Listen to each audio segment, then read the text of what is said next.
What is going on, everybody? Welcome back to Nintendo Land. Today, we just got some new information for Mario & Luigi Brothership, where we got a new Ask the Developer column that Nintendo released. This is part 1. Tomorrow we'll have part 2, so I'll make a second video if there's a lot to talk about. But this is just kind of going over the process of the game, giving us some concept art and some kind of insight as to how this game was made and the ideas that they had from the very beginning, which some of it's actually pretty interesting. But thank you guys so much for tuning in today. Let's see how many people we can get to subscribe from this one video. You guys were hitting over 100 subscribers so consistently last week. Let's see if we can do it again with today's video. Thank you guys so much. Also, guys, there's only 9 days left to pick up your own Nintendo Land plushies, so make sure you jump to that because once they're gone forever. Make sure you get yours for this holiday, get it as a gift for somebody, or get it for yourself. But thank you guys, and let's dive in. So I'll just be touching on the highlights of the interview, but one of the questions that was asked to the team was, this game was first announced during the Nintendo Direct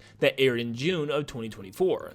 Since it's the first new game in the series in 9 years, I imagine a lot of people were surprised. Otani responds, "People were more surprised than I expected, both in Japan and elsewhere. I think the biggest part of the surprise was that people didn't expect any more of these games to be released, and now the series has been brought back." Otani sounds kind of surprised at the fact that people didn't think there'd be any more games, and like, the interviewer said, it's been 9 years. I guess that's still not astronomically long. There's still a lot of series out there that haven't had games in a very long time, just as long as that. I mean, we haven't had a Mario Kart in a decade, over a decade now.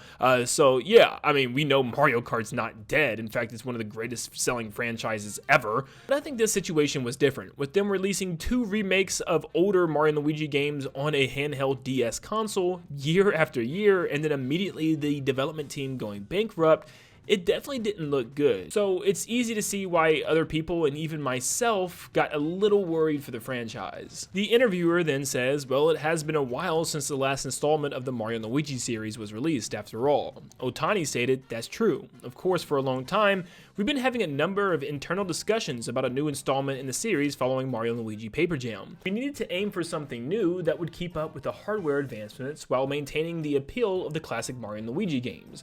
It wasn't easy to achieve both at the same time. We kept trying various things, but there was a time when we thought it might not be possible to make any more games in the series and considered giving up.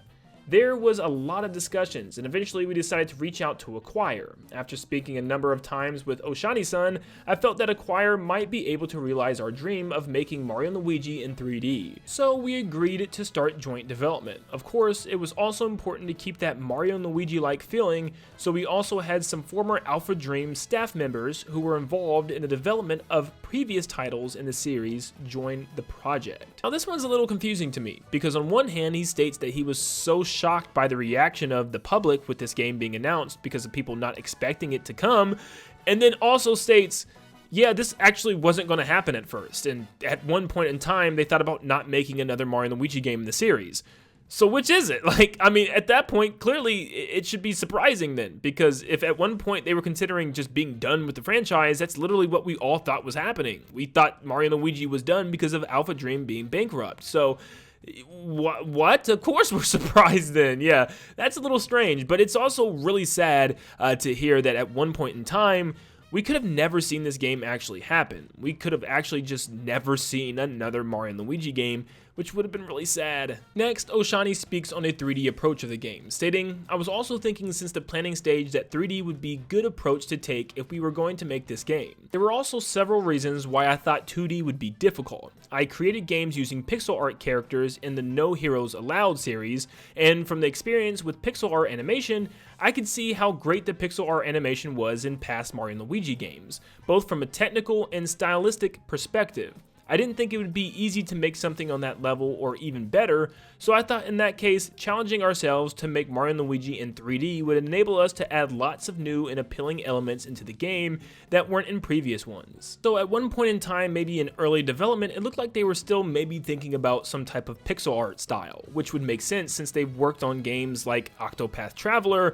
Personally, I wouldn't have even hated the idea. I thought it would have been pretty cool to see it in pixel art, but personally I think 3D was definitely the way to go for a new home console experience for a Mario & Luigi game, and I think it actually was executed perfectly. I genuinely think it looks great. Next, we get to learn more about the partnership with Nintendo and Acquire, and more on the 3D art direction, where the interviewer states, "While I understand the desire to create this game in 3D, 3D visuals have long been established in Mario action games, haven't they? This could end up making this game's visuals more similar to those of other Mario games. If this is the case, I imagine you needed to come up with a style that's unique to the Mario & Luigi series while still being 3D, right?"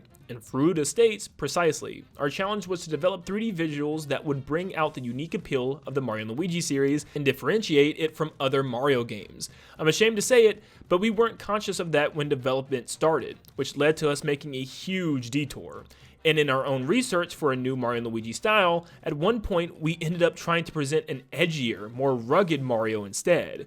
Then we received feedback from Nintendo that we should aim to make the art direction identifiable by fans as belonging to the Mario & Luigi series. After that, we were able to narrow down our focus to how we could combine two things: the appeal of illustrations featuring, for example, solid outlines and bold black lines, and the charm of pixel animation depicting the two characters moving around comically in all directions.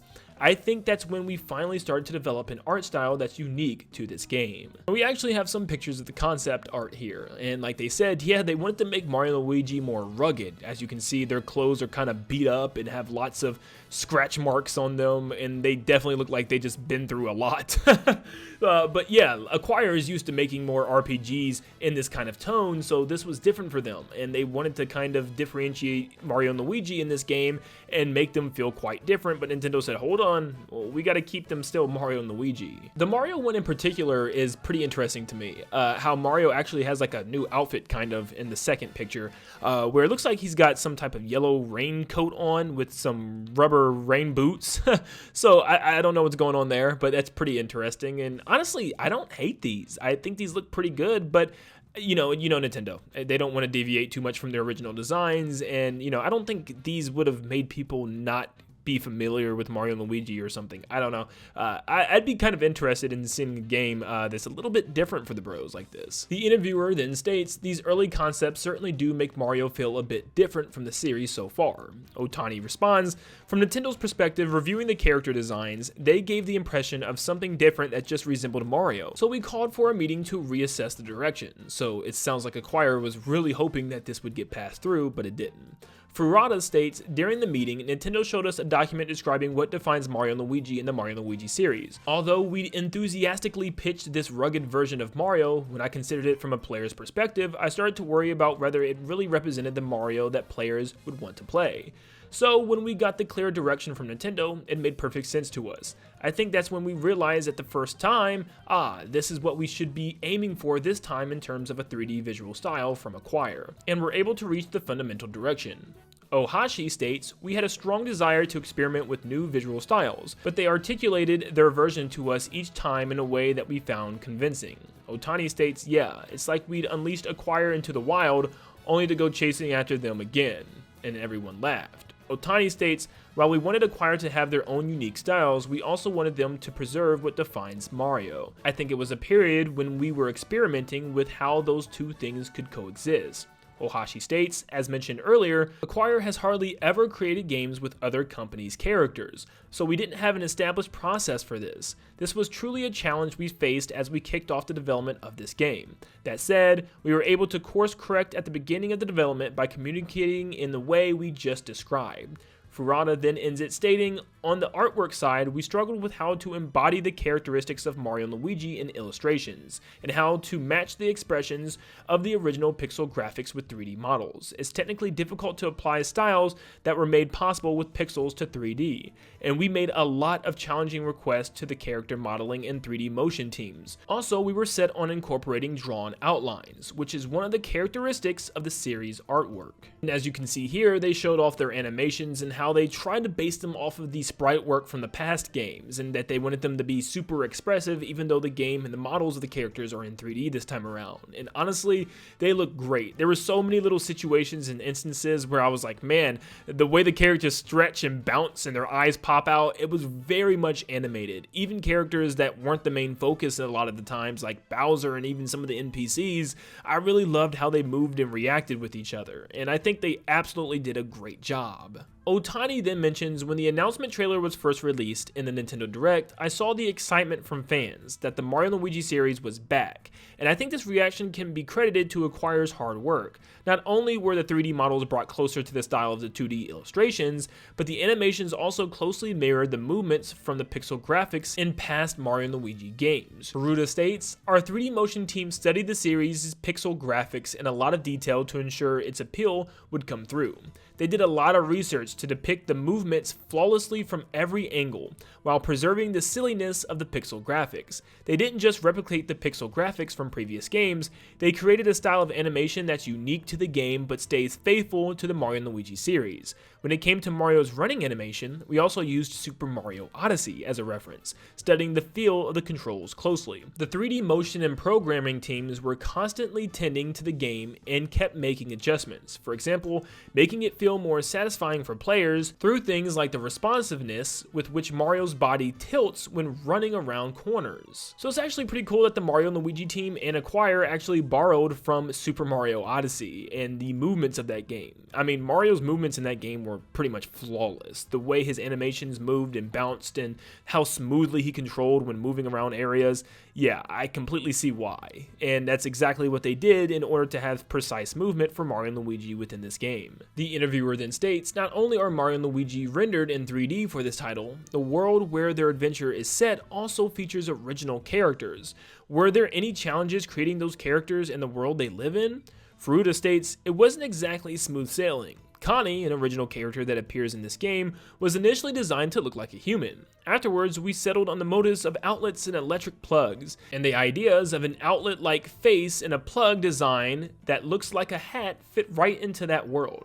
Eventually, we landed on the current design. And as you can see with this concept art, yeah, Connie was meant to be more human-like, and just kind of like this girl with ribbon clothes or something. Or maybe her clothes were actually themed after electrical outlet cords or something from the very beginning, but lots of hoops and cord-like designs. And actually, I really do like these designs. I think they're fine, and I think they would have worked great in Mario & Luigi still, but of course, having a whole plug theme was really cool, and I can see people liking either one of these versions. Furuta even talks about Snoutlet a little bit in his design and states, we first designed Snoutlet so that the eyes were at the top of the head, but while leaving just the eyebrows. We made the nose look like the eyes, so it's fun to guess where the real eyes are. So it looks like in one point in development, the eyes were actually going to be where you see the eyebrows. So kind of squint and make yourself think that the eyes that are on the character are actually the big nose and snout of the pig, and the actual eyes were going to be where the eyebrows are. So you can see, kind of looks like he's grinning or smiling with his eyes wrinkled up and then his nose there below it. So yeah, now I can't unsee it. This is weird. And then we finished the interview with one final question that the interviewer states, once the game's overall art direction became clear, did that lead to smoother communication and move the development forward? Otani states, well, in a sense, this series is too colorful. Although it's a game in the Mario franchise, there's so much goofiness. Also, the previous development company Alpha Dream's colors show up strongly. Our request was like asking Acquire to replicate a delicious bowl of ramen from another restaurant without the recipe. It must have been a huge challenge for them. And Furuta states, we were trying to replicate that delicious ramen by eating it and guessing, we think this is an ingredient in it? So yeah, obviously this was probably a big challenge for Acquire and big shoes to fill. Alpha Dream has already made 5 games in the series and even remade 2 others. So yeah, they were jumping into a completely new world here. After being familiar with their own IPs and own games, this was really different from them with the art style, the vibe of the game, the colors, and just even the fact that they're working with characters that they're not familiar with for the first time ever.